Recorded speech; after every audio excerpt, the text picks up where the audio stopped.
So throughout the history of philosophy, the requirements of rationality have often been taken to have an unquestionable kind of authority, while other sources of requirements like the law, etiquette, tradition, convention, and even common sense morality might be challenged. Many philosophers have historically thought that the authority of the requirements of rationality is beyond challenge. And indeed, for this very reason, there's been a long tradition of attempts in philosophy to try to justify other kinds of requirements, like the requirements of morality, by trying to show that they somehow follow from the requirements of rationality. Nevertheless, in recent years, some philosophers have begun to have some doubts about whether we necessarily ought to be rational, and indeed about whether there's necessarily any reason to be rational. So in this talk, I'll try to introduce you to a few of these doubts, get you to take them seriously, and if I have time, explain. We'll give you my own 2 cents about the extent to which I think these doubts can be resolved, though I'm pretty unsure that they can all be resolved. Okay, so to understand one class of doubts about the authority of the requirements of rationality, we need to get clear, it helps to get clear on what exactly rationality requires of us. So one of the central things that rationality requires is consistency in a broad sense. So to see one kind of consistency requirement in play, consider an example. So suppose that there's going to be a rare kind of solar eclipse tomorrow, well, a partial one, but it's only going to be visible from 6 a.m. to 7 a.m. You're quite a night owl, and so you recognize that you're going to have to go to bed much earlier than you usually do if you want to see this thing. But as the day goes on, you don't change your habits. So you have your usual evening nap, and then your usual surfeit of espresso as you stay up quite late playing video games. So in this example, you're irrational, at least to some degree. And why is that? Well, plausibly, the reason is that you're violating a requirement of rationality that we can express in the following way. So I'll call this the means-end consistency principle. So this just says if you have a goal and believe that certain actions would be necessary for fulfilling that goal, rationality requires you to make plans to take those further actions that are necessary. So this is not the only kind of consistency that rationality requires of us. So to see another kind, consider another example. So suppose that you've been presented with extremely strong reasons, or at least what you think are very strong reasons, to become vegan, and you're just totally convinced by these reasons, and so you say to yourself, I really should become vegan. But when you go home and look in your fridge, you say, although I am very convinced that I should be vegan, I'm not going to do it just yet, because I have all this non-vegan food, and I don't want it to go to waste. You say this in spite of the fact that you could easily give this food to other people, and in spite of the fact that you know when you don't immediately try to make plans to change your life tends not to change. So in this example as well, you seem to be irrational, at least to some degree. And why is that? Well, it seems like the main reason is that you're failing to honor your own convictions about what you ought to do. And this kind of failure of rationality is something that philosophers call acrasia. And so that leads to the name of the next requirement of rationality that I'm going to be talking about, which is the no acrasia principle. So this principle says if you believe you ought to do something, you're rationally required on pain of inconsistency to make serious plans to do that thing.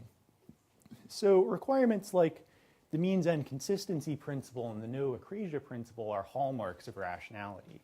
If rationality requires anything of us, it surely requires us to take the means that we believe to be necessary for fulfilling our goals, and it surely requires us to live up to our own convictions about what we ought to do.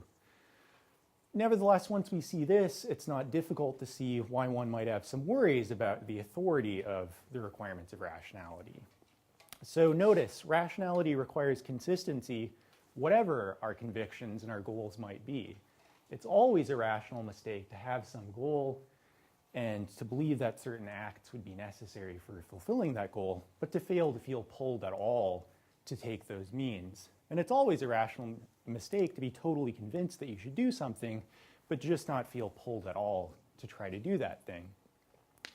But of course, it's easy to come up with examples where these kinds of consistency requirements seem to require mistaken things. So we're obviously familiar with the chilling kind of rationality that sociopaths can display, and we would recognize a kind of irrationality in a sociopath who, say, was convinced that he could very easily get away with a certain crime and is convinced that he should do it for personal gain, but is just too lazy to go ahead and do it. I mean, you could say, buy your own life. It just doesn't make sense. What are you doing? Like, why aren't you, why are you being so lazy? And it's important to see that this kind of observation, though, is not limited to conflicts between these consistency requirements and the requirements of morality. So the problem here, or the puzzle, is not just the kind of familiar puzzle of the tension between the requirements of self-interest and the requirements of morality. It's really a deeper tension between the requirements of consistency and many of our common sense beliefs about what's mistaken. And in fact, some of those beliefs are beliefs about self-interest. So for example, someone might be just blind to what's actually good for them and be convinced that they should do something that's in fact bad for them. So the consistency requirements that I was just discussing can be used to show that there's some rational pressure for this person to perform that action, but it doesn't necessarily have to be an action that's morally bad. It could just be bad for them. It could be something like smoking or shooting heroin or whatever. I mean, you might be convinced that the most important thing in life is to be cool, and you might believe that to be cool you have to be exactly like David Bowie or Marlene Dietrich, and so then of course you also have to take up smoking. And once again, we would recognize a kind of irrationality in someone who is totally convinced, for example, that they should be cool, and totally convinced that smoking, say, is necessary for being cool, but who's just too lazy to go buy a pack of cigarettes. And really, we can generalize this observation. It seems like for any kind of mistake to which someone can intelligibly be blind, we can construct a case where, given that person's beliefs and goals, rationality will require them on pain of inconsistency to perform that mistaken action. And of course, that raises an initial worry about the authority of the requirements of rationality. So this is a surprising conclusion, and you might try to avoid it. And so there have been attempts to avoid this kind of problem. So I'm going to talk about probably the most prominent attempt and why many philosophers have come to believe that this doesn't really work. So one thing you might say is, well, go back to the observation that led us to propose these requirements, like the means-end principle and the noocrasia principle. What we observed is that there are certain combinations of states that you can be in that seem to be irrational. So, for example, you might be in the combination of having a goal, believing that certain actions would be necessary for fulfilling that goal, but failing to feel pulled at all to pursue those means. And also what's irrational is a case where someone is totally convinced that they should do something, but doesn't feel at all pulled to do that thing. So if what's fundamentally irrational is a combination of states, you might think that the right way to formulate requirements like the noocrasia principle is in the following way. So I'll call this the two-way formulation of the noocrasia principle for reasons that will become obvious. So you might say, well, this principle should be stated as follows. Rationality requires that you don't both believe that you should do something and fail to make serious plans to do that thing. Well, if that's the correct way of formulating this requirement of rationality, then maybe rationality doesn't, after all, require the kinds of people that I was discussing earlier to make mistakes.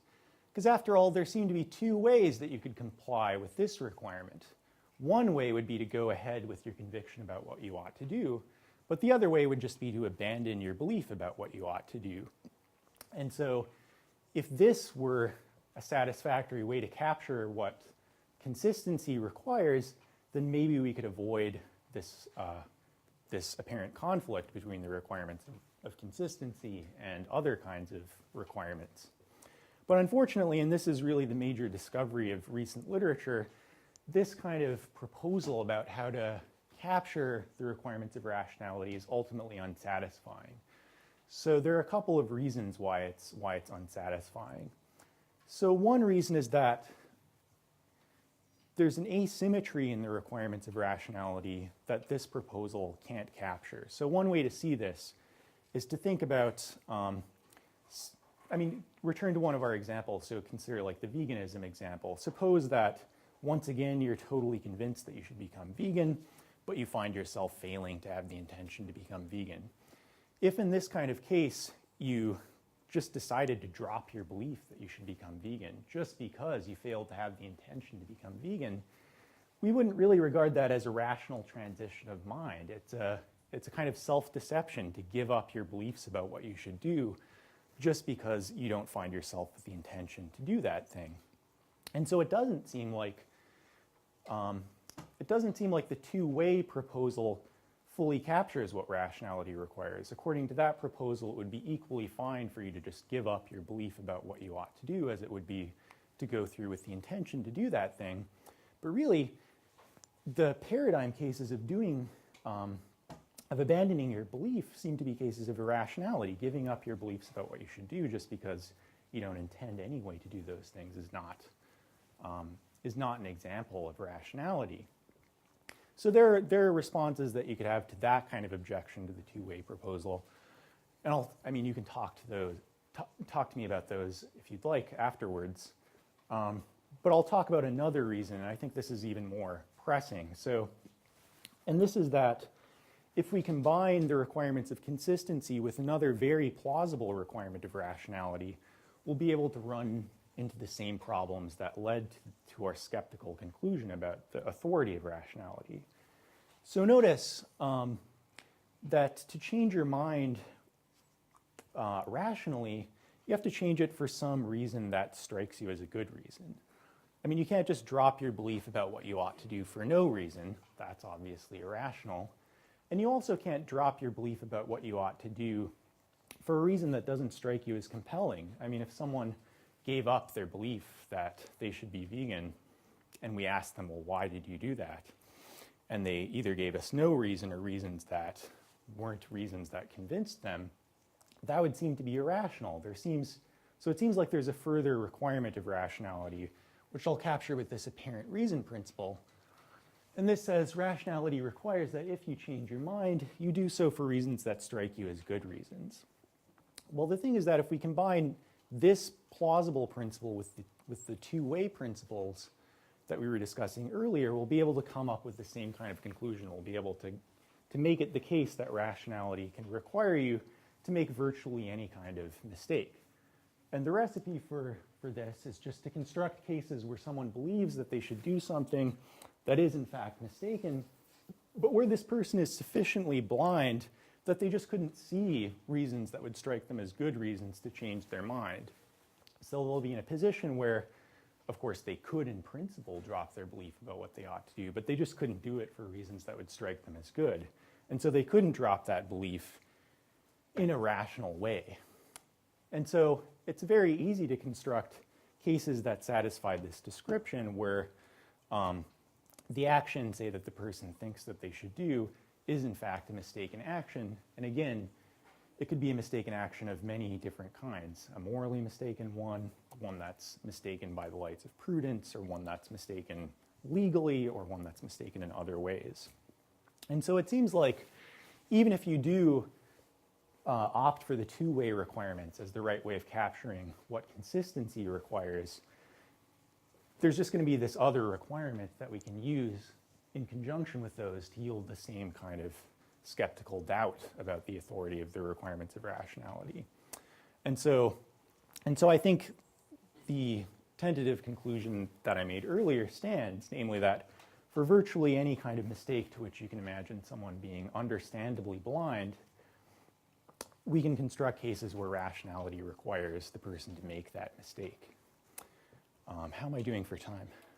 You're fine if you want to spend a few more minutes, that's fine. Yeah, so that's one place where I could have stopped. But the other thing that I was going to do is just talk about some reactions that you could have to this result.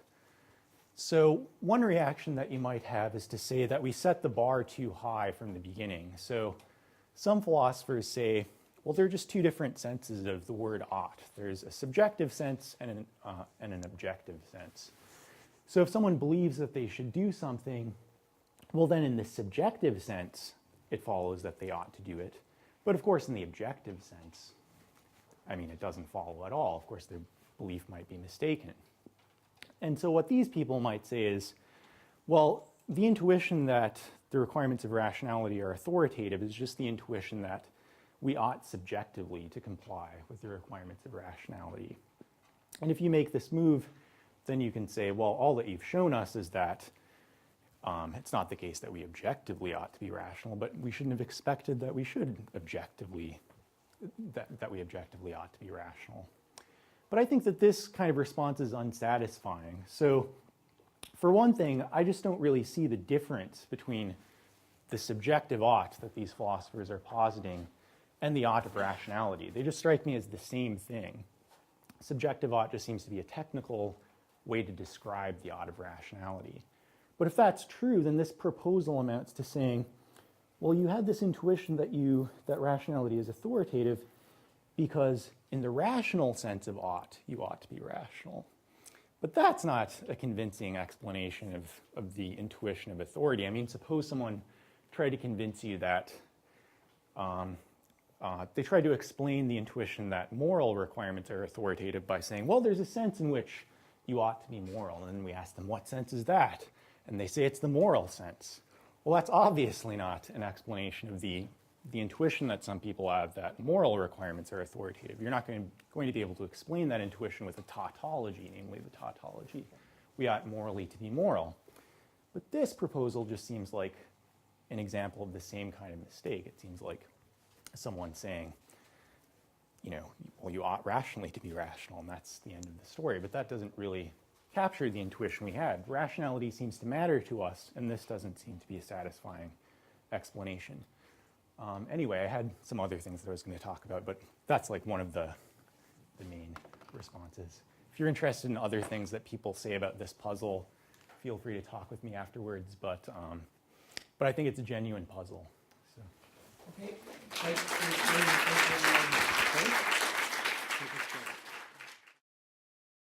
This production is brought to you by the University of Edinburgh.